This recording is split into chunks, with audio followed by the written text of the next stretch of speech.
Hello everybody, ladies and gentlemen, my name is Wynn, you're watching Wynn Playing Games, and this is Europa Universalis IV.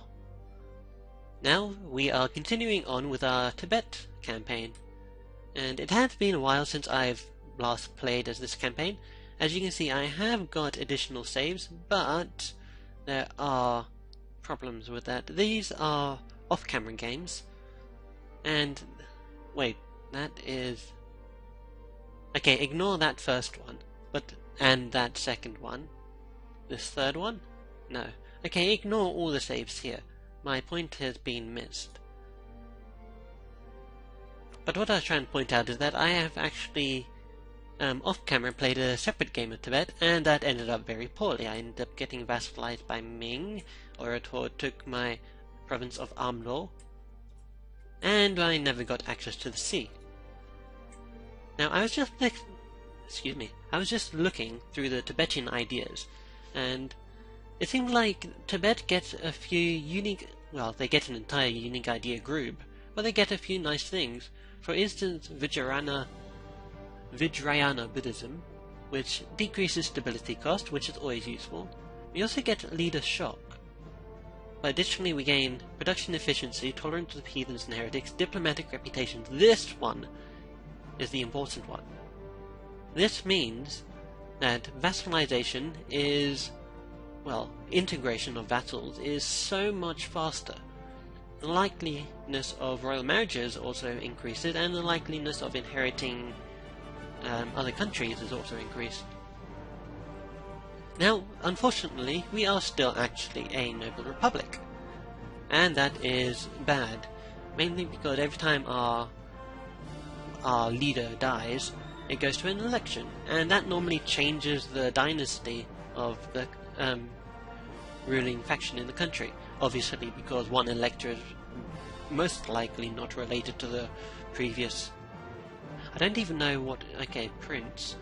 I'd about to say I don't even know who rules a noble republic. Is it a king? Is it a monarch? Definitely not a monarch. I know that. But anyway, enough rambling. We are going to jump right into Tibet. I do not remember what this episode is. 5? 6? Maybe? Somewhere around there? I know I haven't done a lot, and as I mentioned, it has been quite a while since I have played this game. Now, as I've noticed, our treasury is actually really bad. So that is why we haven't hired an additional advisor just yet. We want to try and get some additional base tax provinces. So let's take a look. Gorda, ooh. Gorda is a base 7 province. That is impeccable. Jeez. Okay, well, we definitely want Gorda. Now, Gorda is Bengali is an accepted culture in our country, so this will be quite an easy province to take control of. If we look at the cultural map mode, we can see that Bengali is spread all the way over here. It's, I mean, India is like a melting pot of cultures? I don't honestly know that melting pot, boiling point. No, boiling point is a scientific term. But what I do know is I want Gorda. So when my diplomat returns in 4 days, I am going to go to Nepal and say, "Hey, Nepal, you don't know about this, but I am going to fabricate a claim on your province of Gorda. Please don't find my guy." And off my guy goes. He will be doing it for... I don't know. He'll be doing it for quite some time. In the meanwhile, we are attempting to annex Assam. Now, I did notice that Assam, actually, the integration of Assam actually has a negative penalty associated with it, simply because they are a long-time vassal. I wonder how large that modifier increases or decreases to technically, and how long it takes. Now we have unhappiness among the artisans. Conflicts and protests over taxes, corporations, trade and custom policies are becoming quite frequent and could result in a sharp drop in our industrial production if we don't handle the situation carefully. So we can abolish tax, which causes us to lose ducats, more ducats than we have. That'll require us to take out a loan. How is our loan situation? We can take out loans, actually. Ooh, we can also reduce inflation. You know what? Okay, here's what we'll do. We will take out one loan. Yes. And then we will lose the ducats. And then what I wish to do is, once we get enough admin points, we will tech up in admin technology. And then once we get enough admin points again, we will reduce our inflation. Because inflation is basically costing us quite a bit of money. I did not mean to do that, I meant to increase the time. Now this does mean that we're going to be sitting around doing nothing for several years. Now that might sound quite a long time, but in this game when days go past, like, there we go, 1 month has passed during the course of my conversation. Well, my rant, almost. But yes. So what are we doing? We're waiting for our guy to come back from Nepal saying, hey, I fabricated a claim for you. We are going to improve our military technology to level 4. This will put our technology above that of Nepal. And that, what did that give us? I didn't actually look to see what that gave us. Well, we gained extra money. Okay, so we gained the Conquest Courses Valley against Nepal. That tells me that my guy is done fabricating claim in Gorda.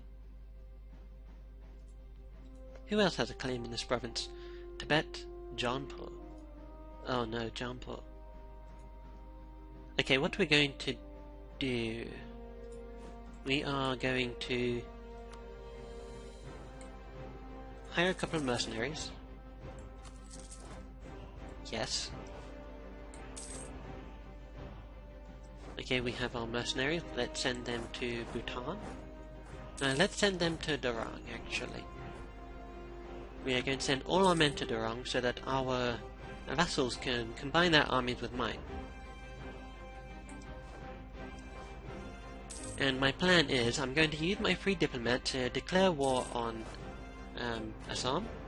Nepal, who is actually... Oh, you're not at war. Kangra is at war with who? Delhi. Delhi, who are you at war with? Oh wow.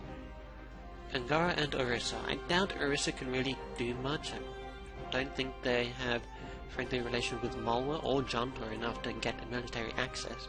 So Orissa is out of that war. What war is it? It is the Delian conquest of Gawa? Gawa. Yes, Gawa. This province right here. Even clearly says so, Gawa.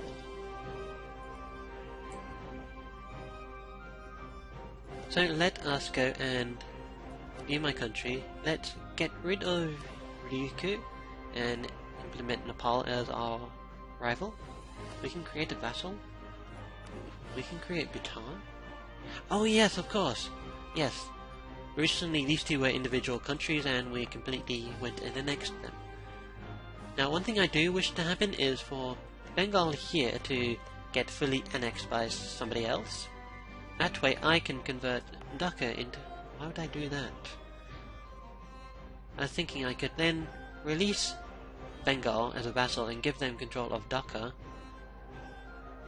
And then I can feed them all these crisscrossed provinces in wars. And then increase the size of my vassal. That way, when I annex my vassal, I don't have to spend money or spend points in order to core it and do all that sort of stuff. Okay, so let's go and declare war on Nepal. Will anyone wish to join me? Ming? No. Orator? No. Pegu? No. They're allied with Gwalior. Declare war. Gwalior probably not going to be a major contender in this battle. Let's make sure our... What's this? Orid Horde coming... No, Orid Horde, faithful ally, Come to aid. Manchurian conquest of Oratord against Manchu. Defensive war.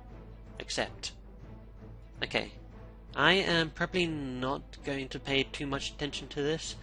I kind of don't expect Manchurian armies to march all the way through Oratord and come down here into Tibet, and I'm definitely not sending my armies up to there. At least not until this war with Nepal is over. My prince, we have finally managed to convert the heretics of Dhaka to the one true faith. Excellent, so that reduces the revolt risk. What is going on here? Hills. What? Okay. Hills. Okay, you guys. What is your men composed of? You have a 1-5 leader. Holy cow. Okay, let's see. 1-5. That's fire shock. Dang. You have a good leader, my friend. Well, my enemy, technically. But we have nearly twice the amount of men you have. So hopefully this battle goes well. And we don't have a bad commander. Come on, Wynn. Oh! They... Their morale is actually fairly low. Okay, so my vessel's going to siege up Gorda. I am going to march up to Kathmandu. I am going to then detach a siege and then send the rest of my men over to Baisi Rajya. And that's done. Okay, so select army. Can I say mercenary units stay? My guy... Go. Where? What is my vassal doing? I thought he wanted to siege. Okay, that's... Oh man. Well, at least he won't be able to build any regiments, and he can't siege me. So yeah, this war with Nepal is going well. We have another event. There should be a stable government. Several of the leading members of the government are deeply worried about some changes proposed to how the realm should be ruled. They demand a stop to such outrageous reforms based on our tried and proved traditions, naturally avoiding mentioning how the changes would impact their own power base. Accept demands, lose admin points. Ignore them, lose prestige. Are we gaining prestige? We are not gaining prestige, so let's lose the admin points. Sure, this will set us back a bit when it comes to the technology, but we can make it back. Let's see, admin points. We gained 5. I can't even remember how much we lost. 50? In that case, it'll take 10 months, and I'm pretty sure we're already at least like halfway there, 1/4 of the way there. So it shouldn't take us too long. How far are we? We need 892 power, and we have 858. So it shouldn't take too long. Okay, so we have successfully sieged Gorda. Let's go and crush this army. And let's wait. Can I... Okay, Gwalior is there. I want Gorda. And I also want as much money as you can offer me. You have 136. Could I also convince you to change your religion? Siege of Kathmandu is over. Okay. We have gained a commandant advisor. So Kathmandu is sieged. We have a peace offer from Nepal. I am going to reject that, because once our Shan declared war on Bengal... Ooh! That might be the serendipity we need. Shan might fully annex Bengal. Oh, and speaking of even more serendipity, we can now improve our admin points. Production efficiency increased by 10%. Let's see, production, we are not making too much. The thing we are making most money out of is trade, however. Although, if you consider production and taxation to be... If you combine production and taxation, we're still making more money off of production/taxation. Which is always nice. Money coming in is always nice. I'm pretty sure I don't need to convince anyone of that unless you're some sort of alien or... Well, probably an alien to society. So I want Gorda. Okay. I want you to force religion. And I would like as much money as you can give me. Okay. I will now subsequently move my armies out of your lands. In fact, I will move them all to here. We need 71 admin points. We've lost conquest against Nepal. Okay. So how are we going to do this? We're going to wait until we have our admin points back, then we're going to core this province. Let us combine our men. And now we should be making a nice amount of money, right? Oh, revolt risk decreases tax. What about production? Production is unaffected. Okay. Let's see, monastic education, revolt risk. So as soon as we tax income efficiency, why? Tax efficiency. I don't know. Another event. Political crisis. Political crises may occur from time to time. They often involve a conflict between the ruler and the parliament, unrest among the nobility, or conflicts of interest between the nobility and the merchants or religious leaders. Most likely the merchants, considering we're a noble republic. Given time, solution will present itself, lose stability, or lose 20 republican tradition. Well, we're gaining republican tradition, and I can't afford to spend points on stability, so let's lose the tradition.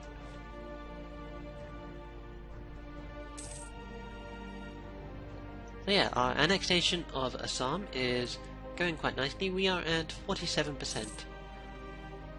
How much money are we making? 0.94. That is horrendous. Well, we are still in the 1400s, so I guess I can't really complain. It looks like Manchu are doing their best to... Oh, what's this? Orator accepted peace with Manchu. Manchu will pay 36 ducats. That's it. Okay. Speaking of which, how did our demands for more money affect our inflation? We have a whole lot more inflation. But we can now make a core here. This will take until 1477, so 2 years. Well, a bit less than 2 years. Ah, and an election. Let's take a look. We have Prince Sakya Gyantsen Srigs. He had aged 55 and he is a 225. Do we want a bureaucratic leader, which improves our, which gives us 411, 141 with a diplomat, or a military, which is a 114? In case you don't know that, it corresponds to admin, diplo, military, respectively. I think I would like a bureaucrat.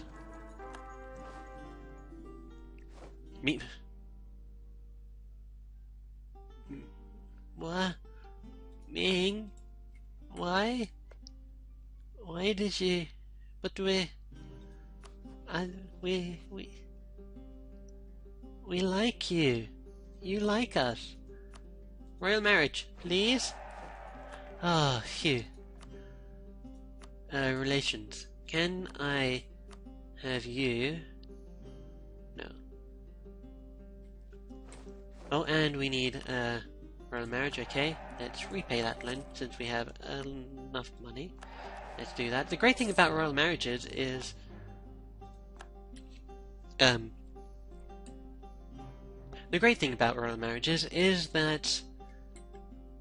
whenever you sign a royal marriage with someone who has less legitimacy or prestige than you do, I don't know which one it is, you actually lose legitimacy.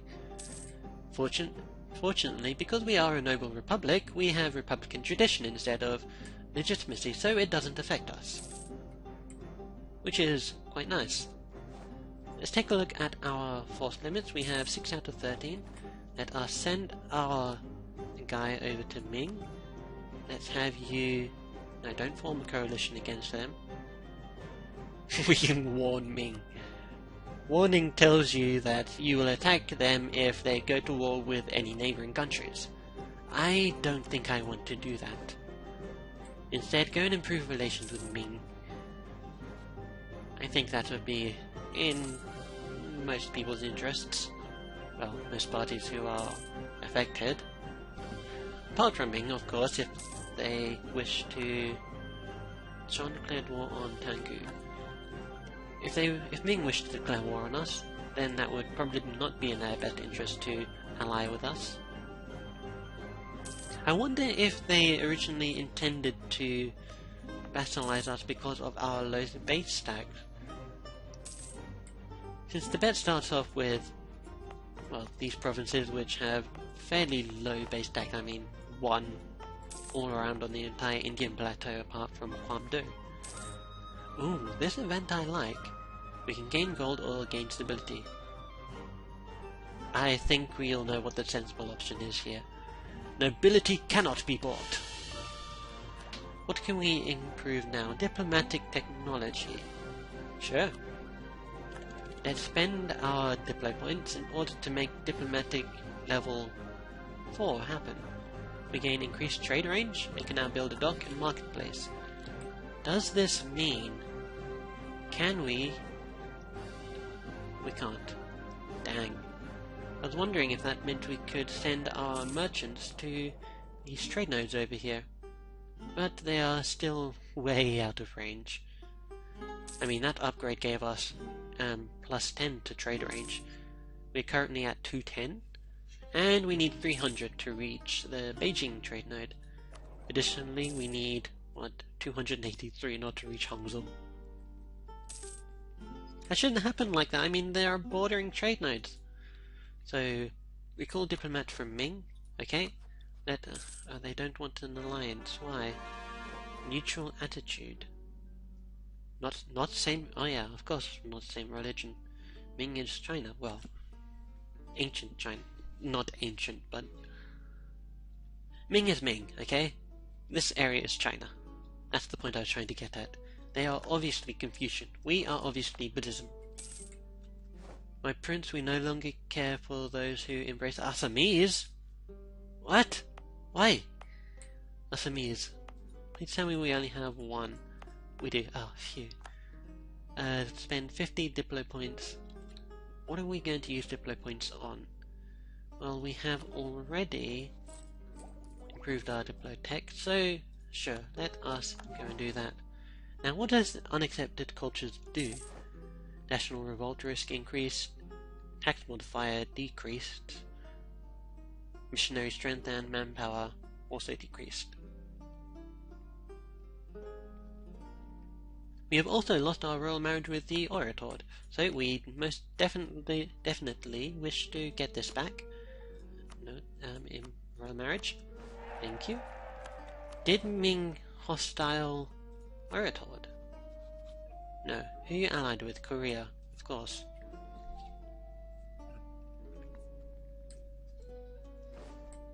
Our annexation progress is now at 76.4% and slowly increasing.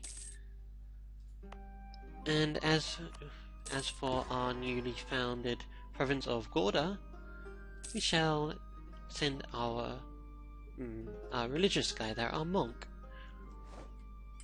Look at him, he is so, I don't know, he makes me smile.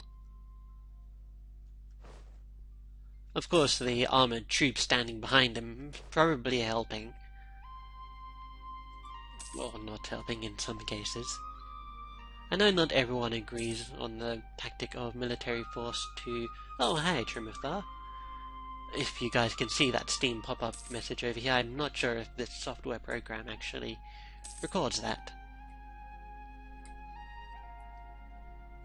Speaking of things unrelated to the game and kind of related to the game at the same time, I am going to call the episode here. So, thank you everybody for watching. I have been Wynn. You've been watching Wynn Playing Games. I will see you next time. Take care.